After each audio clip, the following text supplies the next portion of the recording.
अब हम बात करेंगे रूस यूक्रेन वॉर की।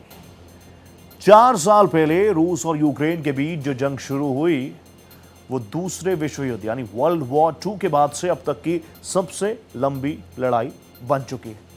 हर रोज मिसाइलें दागी जा रही हैं, ड्रोन अटैक्स हो रहे हैं और जगह जगह बॉम्ब ब्लास्ट भी हो रहे हैं। लाखों जिंदगियां काल के गाल में असमय समा चुकी हैं। लेकिन क्या इस जंग का खात्मा हो रहा है? अभी जवाब है नहीं, नो। यूक्रेन के राष्ट्रपति वोलोदिमीर ज़ेलेंस्की रूस के आगे झुकने को तैयार नहीं है, तो वहीं रूसी राष्ट्रपति व्लादिमीर पुतिन भी कहां अपने कदम पीछे खींचने को तैयार हैं। वो भी कह रहे हैं जब तक तोड़ेंगे नहीं तब तक छोड़ेंगे नहीं। क्या रूस यूक्रेन जंग थमेगी? क्या अमेरिका की अगुवाई में दोनों देशों के बीच पीस टॉक में बात बन पाएगी? टॉप एंगल से आपको बताऊंगा। साथ ही बताऊंगा इस जंग में रूस और यूक्रेन अब तक क्या कुछ हुआ है, किसने क्या कुछ खोया है। रूस यूक्रेन जंग की एंट्री 5वें साल में हो चुकी है। एक ऑपरेशन जिसे रूस ने शुरू में स्पेशल मिलिट्री ऑपरेशन बताया। उम्मीद थी कि यह लड़ाई सिर्फ कुछ हफ्तों तक चलेगी, लेकिन करीब 1461 दिन, आई रिपीट 1461 दिनों से दोनों देशों के बीच ये जंग हो रही है और हर दिन जंग भीषण रूप इख्तियार कर रही है। रूसी फोर्सेस यूक्रेन पर रोज मिसाइलें दाग रही हैं, बॉम्ब्स चला रही हैं, ड्रोन से अटैक हो रही है। रूस का राजधानी कीव से यूक्रेन कई शहरों पर हमले कर रहा है। त्राहिमाम ही त्राहिमाम मचा हुआ है। रूसी फोर्सेस खास तौर पर राजधानी कीव, ओडेसा, सूमी, लवीव, ज़ेपोरिजिया को ज्यादातर टारगेट कर रही है और यूक्रेन के एनर्जी इंफ्रास्ट्रक्चर को नेस्तनाबूद कर रही है। कई ऐसे इलाके हैं जो अंधकार में डूबे हुए हैं। कड़ाके की ठंड में लोग बिजली और पानी के लिए तरस रहे हैं। इस बीच रूसी सेना ने एक बार फिर से ज़ेपोरिजिया, नीप्रोपेट्रोव्स्क, पोक्रोवेस्क और खेर्सोन में जबरदस्त स्ट्राइक की है। रूस के इन हमलों में रिहायशी इमारतें और गैस पाइपलाइंस को भी बड़ा नुकसान पहुंचा है। यूक्रेन की एयरफोर्स के मुताबिक रूस ने ड्रोन, मिसाइल से अग्रेसिव अंदाज में स्ट्राइक्स की हैं। रूसी सेना ने यूक्रेन के अलग अलग इलाकों में 133 ड्रोन से अटैक किया है और एक इस्कंदर M बैलिस्टिक मिसाइल भी दागी है। तो वहीं यूक्रेन के एयरफोर्स का दावा है कि यूक्रेनी सेना ने 111 रूसी ड्रोन को ढेर कर दिया है। यूक्रेन ने भी रूस के एनर्जी इंफ्रास्ट्रक्चर पर टारगेट किया है। यूक्रेन लंबी दूरी के ड्रोन रूस के भीतर लगभग 1200 किलोमीटर गहराई तक घुसे हैं और तातारस्तान इलाके के कलेकिनो तेल पंपिंग स्टेशन को धमाकों से दहला चुके हैं। तेल पाइपलाइन मलबे में तब्दील हो चुकी है। इस हमले का सीधा असर हंगरी और स्लोवाकिया के तेल सप्लाई पर भी पड़ा है। हंगरी को यहां से उसकी जरूरत का 85% 85% तेल मिलता है, जबकि स्लोवाकिया का पूरा तेल सप्लाई इसी स्टेशन से होता है। तो वहीं यूक्रेन के राष्ट्रपति ने कबूल किया कि यूक्रेन वासी इस जंग से थक चुके हैं, लेकिन वो अपने देश को प्लेट में सजाकर नहीं दे सकते। माफ कीजिएगा। ज़ेलेंस्की ने राष्ट्रपति पुतिन पर भी निशाना साधा है। ज़ेलेंस्की भी झुकने को तैयार नहीं है। वो क्या कहते हैं? वो कहते हैं पुतिन अपने मकसद को हासिल करने में पूरी तरह से नाकाम रहे। वे यूक्रेनी जनता की एकजुटता को कभी तोड़ ही नहीं पाए। अलग अलग लेवल्स पर जाकर ज़ेलेंस्की ने साफ किया है कि आने वाले दिनों में वो झुकने वाले नहीं हैं। आपको ज़ेलेंस्की के वो तेवर भी याद होंगे जब अमेरिका के प्रेसिडेंट डोनाल्ड ट्रंप के सामने भी उन्होंने जबरदस्त तरीके से अपनी बात रखी और अपने तेवरों से वे साफ कर दिया कि रूस के सामने यूक्रेन झुकेगा नहीं। अब ज़ेलेंस्की आगे किस तरीके से बढ़ेंगे, रूस व्लादिमीर पुतिन किस तरीके से आगे बढ़ेंगे, और सबसे इंपॉर्टेंट बात, जिस पीस प्लान का इंतजार पूरी दुनिया कर रही है, क्या वो सकारात्मक माहौल में आगे बढ़ रहा है? अब आप देखिए, सबकी निगाहें इसी बात पर हैं कि ये शांति कब आएगी, ये पीस प्लान हम सुन रहे हैं, लेकिन इसमें काम कब होगा? और क्या वाकई जिस माहौल में, जिस सकारात्मक चीजों के साथ आगे बढ़ना चाहिए, दोनों राष्ट्र उस टेबल पर आ भी पा रहे हैं? अब देखिए, वोलोदिमीर ज़ेलेंस्की भी इस बात को एक्सपेक्ट कर रहे हैं कि अगर सुपर पावर अमेरिका चाहे तो यह संघर्ष खत्म हो सकता है। 24 फरवरी 2022 को शुरू हुई इस जंग की चौथी बरसी दुनिया को उस भारी मानवीय कीमत की याद दिलाती रहेगी जो दोनों देशों ने चुकाई है।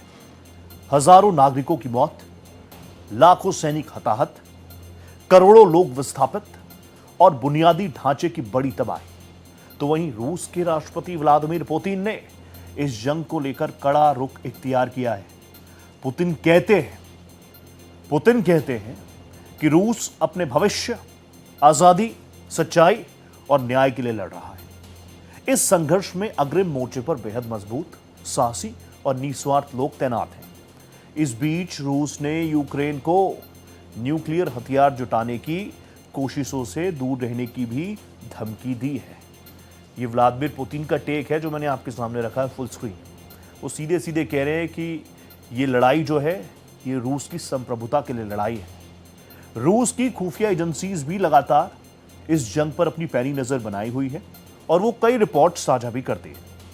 रूस की खुफिया एजेंसी ने दावा किया कि ब्रिटेन और फ्रांस यूक्रेन को परमाणु बम मुहैया कराने की तैयारी कर रहे हैं, जिसके बाद रूस और पश्चिमी देशों के बीच तनाव और ज्यादा बढ़ने की संभावना है।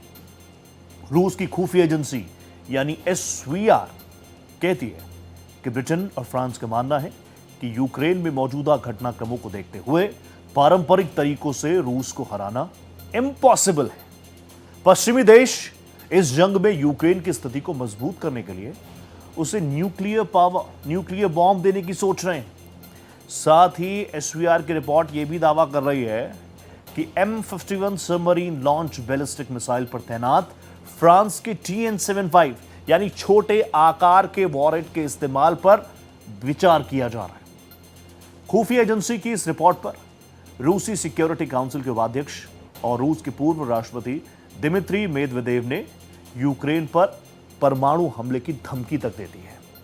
दिमित्री ने कहा है कि अगर यूक्रेन को न्यूक्लियर तकनीक मिलती है तो फिर रूस किसी भी तरह के परमाणु हथियार का इस्तेमाल कीव पर करने से नहीं हिचकिचाएगा। रूस और यूक्रेन की जंग दोनों के लिए अब नाक का सवाल है। आइए अब मैं आपको यह भी बता देता हूं कि 4 साल की जंग में दोनों राष्ट्रों ने, दोनों देशों ने अब तक क्या कुछ खोया है। इंसानियत तो खोई है, लेकिन इसके अलावा कितना बड़ा नुकसान हुआ है, वेदर इज इंफ्रास्ट्रक्चर और डिफेंस। अब मैं आपको बताता हूं। 5 से 6 लाख सैनिकों की कैजुअलिटी की बात सामने आई है। यूक्रेन के आर्म्ड फोर्सेस को कुल 5 लाख से 6 लाख के बीच कैजुअलिटी का सामना करना पड़ा है। इसमें घायल और लापता लोग भी शामिल हैं। मौत के बारे में कुछ रिपोर्ट्स का ऐसा अनुमान है कि 2 लाख यूक्रेनी सैनिकों ने जान गंवाई है। हालांकि यूक्रेन के राष्ट्रपति ज़ेलेंस्की ने पब्लिकली करीब 55,000 सैनिकों की ऑफिशियल डेथ टोल की पुष्टि की है। तो वहीं संयुक्त राष्ट्र मानवाधिकार निगरानी मिशन के मुताबिक अब तक कम से कम 15,172 यूक्रेनी नागरिकों की मौत हो चुकी है। 41,378 से अधिक लोग जख्मी हैं। जान गंवाने वालों में सैकड़ों बच्चे भी हैं। हालांकि मौत का आंकड़ा काफी ज्यादा रहा है, लेकिन आप इस बात को समझ सकते हैं कि दोनों राष्ट्रों को जबरदस्त तरीके से नुकसान हुआ है। यूक्रेन में क्या कुछ कैजुअलिटी हुई है वो तो मैंने आपको बता दिया, लेकिन ऐसा नहीं है। वॉर इज वेरी एक्सपेंसिव और रूस को भी इसमें बड़ा नुकसान हुआ है। रूस को क्या कुछ नुकसान हुआ है, जंग में दोनों तरफ कुछ ना कुछ चीजें जाती हैं। अब मैं आपके सामने ग्राफिकली रखता हूं कि रूस को अब तक कितना नुकसान हुआ है। देखिए, रूस की अगर नुकसान की बात करें तो वहां पर भी बड़ी संख्या में, क्योंकि लगातार टारगेट पर यूक्रेन फोर्सेस के रूस की राजधानी तक रही।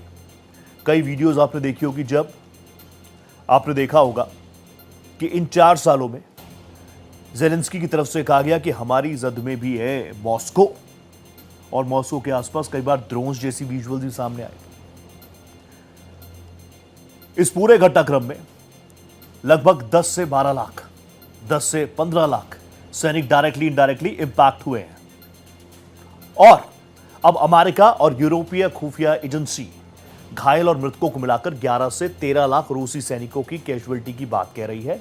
और अभी भी इस जंग को 5वें साल में एंटर हुए काफी वक्त हो गया है, लेकिन अभी भी कहीं से भी कोई सकारात्मक संदेश नजर नहीं आते। और अब तमाम ग्लोबल लीडर्स इस बात को मान रहे हैं कि जंग अच्छी नहीं है, लेकिन अच्छी शुरुआत कहां से होगी, उस दिशा में भी कोई ठोस कदम फिलहाल नजर नहीं आते।